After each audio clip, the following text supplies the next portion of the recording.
விராலி. இந்த விராலி தழை புதுக்கோட்டை மாவட்டம் விராலி மலைங்கிற முருகன் கோயிலில் அதிகமாக காணப்படுறதுனால தான் அந்த மலைக்கே பேர் விராலி மலைன்னு பேர். இது ஒரு தங்க சத்து அதிகம் நிறைந்த ஒரு தாவரம். இது ஒரு வெப்பமண்டல பயிர்.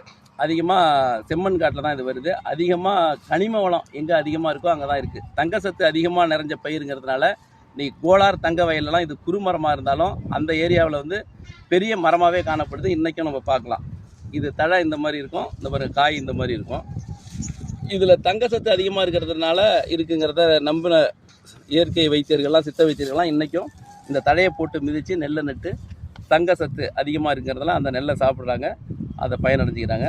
நம்ம எளிமையாக இதை எப்படி பயன்படுத்திக்கலாம்னா, எண்ணெய் தேய்ச்சி குளிக்கும்போது நம்ம வெந்நீர் வச்சு தான் குளிக்கணும். அந்த வெந்நீரில் இதை போட்டு குளிக்கும்போது வெந்நீர் போடும்போது நல்லா ரத்த கலருக்கு ஆகிடும் அந்த தண்ணி. அதை போட்டு குளித்தா நல்ல எண்ணெய் தேய்ச்சி குளிக்கிற பலனும் அதிகமாக இருக்கும். உடம்பு வலி, கை கால் வலி எல்லாமே தீரும். அந்த மாதிரி முறையெல்லாம் நம்ம எளிமையாக இதை பயன்படுத்திக்கலாம்.